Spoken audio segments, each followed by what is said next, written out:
We are counting down 10 policies, power plays, and political choices that turned American housing from shelter into a protected asset class, and that locked an entire generation out. From tax revolts that froze neighborhoods in amber to private rules that banned the homes young families actually need, each entry reveals how the ladder got pulled up one rung at a time. Some are decades-old laws still strangling supply today. Others are consequences playing out right now in your zip code. By number 1, the full picture is devastating. It starts at number 10, with Wall Street showing up to the foreclosure auction. In the 10th place, Wall Street's takeover of starter homes marks a turning point in the American housing story. After 2008, institutional investors, led by firms like Invitation Homes and backed by Blackstone, descended on neighborhoods hit hardest by foreclosure. Between 2010 and 2020, these corporate landlords bought more than 85,000 single-family homes, enough to dominate entire tracts in cities like Phoenix, Dallas, and Atlanta. What once served as the entry point for first-time buyers became a permanent rental portfolio, with investor-owned homes commanding rent premiums of 8 to 12% above the local average. In some Sunbelt suburbs, Wall Street now controls over 5% of all single-family rentals. The effect ripples outward. Every house snapped up by a private equity fund is one less starter home in the for-sale pool, tightening inventory and pushing prices further out of reach for younger families. Instead of building new homes, the market recycles existing ones as cash flow assets, shifting the dream of ownership further into the distance. Number 9, the ballot box has served as a fortress against transit and density, narrowing the map for affordable housing before a single blueprint hits the table. In city after city, local referenda and council votes have killed off rail lines, blocked bus corridors, and torpedoed plans to upzone neighborhoods around proposed stations. In 2020, California's Proposition 22 rejected billions in new rail funding, keeping vast tracts of suburbia locked in car-dependent sprawl. Seattle's 2016 Sound Transit expansion barely survived a wave of suburban opposition, while in Austin and San Diego, voters repeatedly nixed rail corridors that could have supported higher density walkable growth. The pattern is clear. Where anti-transit majorities dominate the polls, the only land available for new homes remains on the urban fringe, far from jobs, schools, and services. Meanwhile, metros that invested in transit, like Portland and Minneapolis, saw slower home price growth and more housing built near stations. By voting down transit and the density that follows, boomers didn't just block a train, they drew a line around who gets to live where and who gets priced out for good. 8th place, the rise of homeowners associations rewrote the rules of neighborhood exclusion, one private covenant at a time. In the 1970s, less than 1% of American households lived under homeowners association rule. Today, more than a quarter do, over 74 million people, governed not just by city codes, but by the fine print of CC and RS, covenants, conditions, and restrictions. These documents read like a wish list for preserving single-family privilege. Sample language is blunt. No duplexes, triplexes, or accessory dwelling units shall be permitted. Another clause reads, no portion of any lot shall be used for rental purposes. For anyone hoping to add a basement apartment or a backyard cottage, the answer is a hard no, no matter what the city allows. The Community Associations Institute, now representing over 355,000 HOAs nationwide, has built an entire industry around enforcing these rules. Homeowners testify to receiving violation letters for renting out a room or repainting a door the wrong shade of beige. It is microzoning enforced by neighbors with legal teeth, locking in the look and exclusivity of the post-war suburb. The result is a patchwork of invisible walls, even where public zoning reforms inch forward. Private covenants keep starter homes illegal and affordable rentals off the map. This is how the housing crisis endures, not just through City Hall, but through the mailbox and the HOA boardroom. Number 7. The pandemic mortgage rate lock-in delivered a new freeze to the housing market, trapping millions of homes behind ultra-low interest rates. In 2020 and 2021, as the Federal Reserve slashed rates to historic lows, homeowners rushed to refinance, resetting their 30-year mortgages at 2 to 3%. According to Freddie Mac's primary mortgage market survey, the share of outstanding mortgages with rates below 3% more than doubled in just 2 years. The result is a behavioral freeze.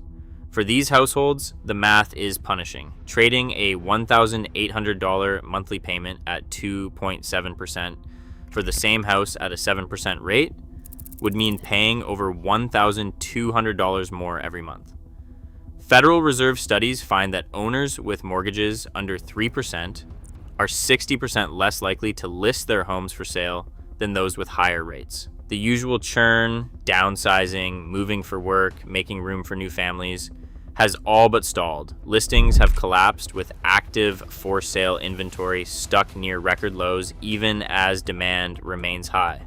This lock-in effect does not just tighten supply, it blocks the natural flow of starter homes to younger buyers. Instead of housing as shelter, homes have become locked vaults of low-rate privilege, deepening the shortage and setting the stage for an even deeper production shortfall. Number 6. The collapse in home construction after 2008 left a crater in America's housing supply that still has not been filled. When the financial system imploded, single-family housing starts did not just dip. They fell off a cliff, dropping by more than half between 2008 and 2012. Builders burned by the crash and boxed in by tighter credit and new regulations pulled back for years. The result was a lost decade of underbuilding. According to the Harvard Joint Center for Housing Studies, by 2023, the United States faced a shortfall of 3 to 5 million homes. Those are units that should have been built for younger families, first-time buyers, and renters priced out by relentless demand. Census data shows that even as the economy recovered, construction never returned to its pre-crash pace. Instead, the backlog grew, feeding a supply gap that made every other housing policy failure worse. Interviews with industry economists echo the same theme. The housing market cannot function when millions of homes are missing from the pipeline. This production deficit set the stage for soaring prices, bidding wars, and a generation forced to compete for a shrinking pool of homes. The legacy of the Great Recession is not just a financial memory. It is a physical absence measured in empty lots and opportunities that never materialized.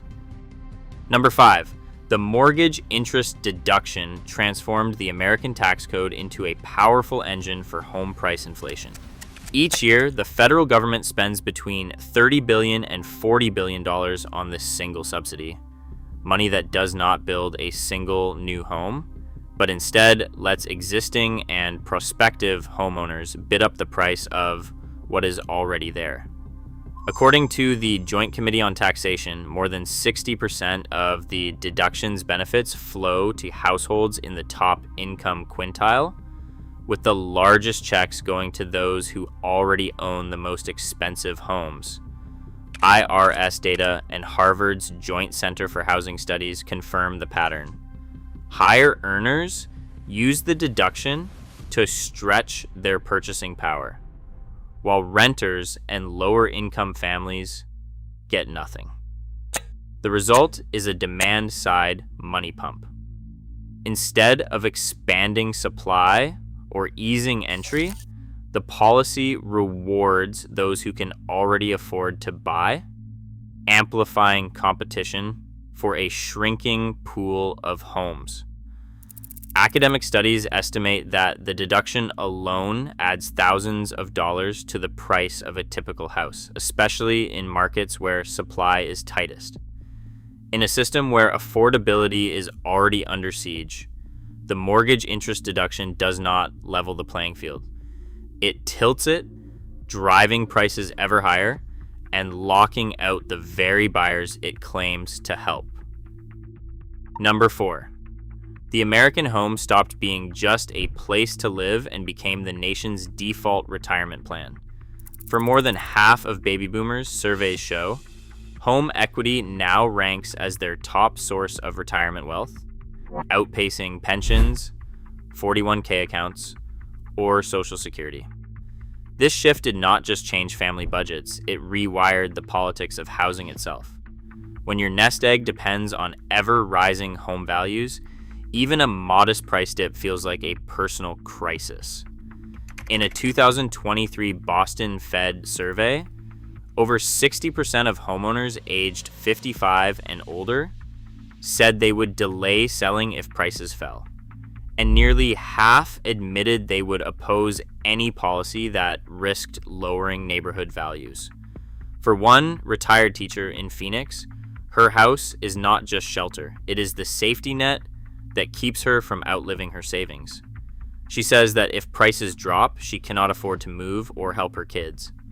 Multiply that anxiety by millions, and the result is a generation that votes, lobbies, and organizes to protect home prices at all costs.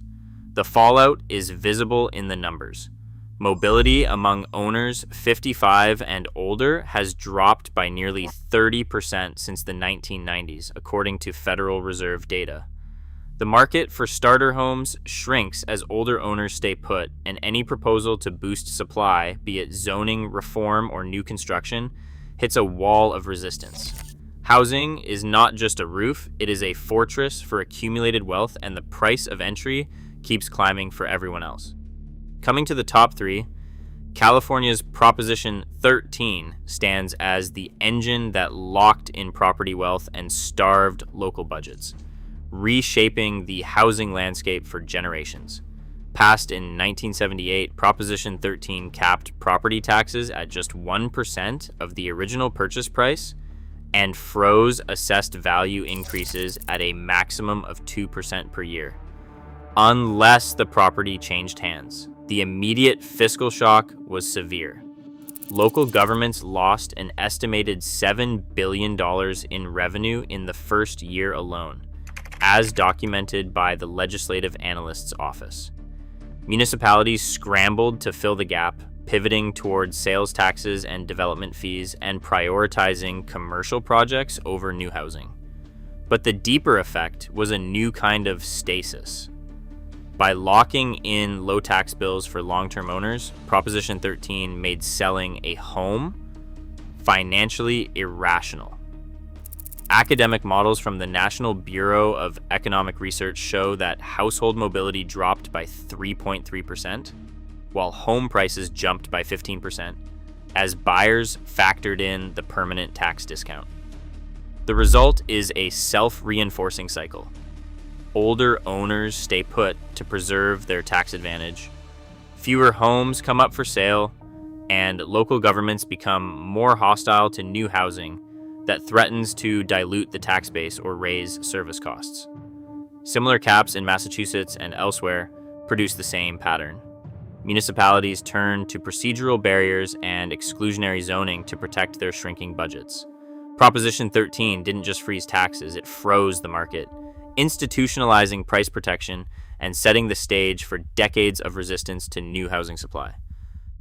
Number 2, NIMBYism weaponized the public process, turning City Hall into a fortress against new housing. In council chambers from Berkeley to Orange County, the same script plays out. A parade of older homeowners steps up to the microphone, each warning that apartments or shelters will destroy neighborhood character. Meetings stretch for hours, packed with retirees reading from pre-written statements, while city staffers tally petitions, over 70% signed by residents aged 55 and up. But the real muscle comes after the gavel falls. In California, the California Environmental Quality Act, known as CEQA, became the lawsuit of choice for blocking infill projects. A 2023 study found that 80% of CEQA suits target housing proposed on already developed land, not sprawl. Each appeal drags a project through an average of 2.5 years of delays, running up legal bills and exhausting planners. One San Francisco official described the process as death by 1,000 paper cuts, with staff calendars saturated by procedural challenges and requests for environmental impact studies. The threat of litigation alone is often enough to make developers walk away. For boomers defending their turf, the system works. Every delay, every petition, every lawsuit is a lever to keep density out and home values up. What began as civic engagement hardened into a veto. It became a day-to-day enforcement arm for exclusionary zoning. The effect is cumulative. Fewer homes get built, supply gets tighter, and the idea of affordable starter housing fades into memory. In the end, the microphone and the lawsuit became the tools that operationalized exclusion, making sure the rules written decades ago stay unbreakable. And finally, in first place, the true foundation of America's housing crisis lies in the zoning codes that outlawed the starter home. By the early 2000s, single-family only zoning covered 68% of all residential parcels nationwide, a figure that rose steadily from the 1970s onward as city councils, often led by boomer homeowners, rewrote local ordinances to ban duplexes, triplexes, and accessory dwelling units from entire neighborhoods. The language is blunt. Only detached one-unit dwellings shall be permitted. Minimum lot area, 7,500 square feet. These rules didn't just limit density, they made it illegal to build the kind of modest, affordable homes that launched previous generations into the middle class.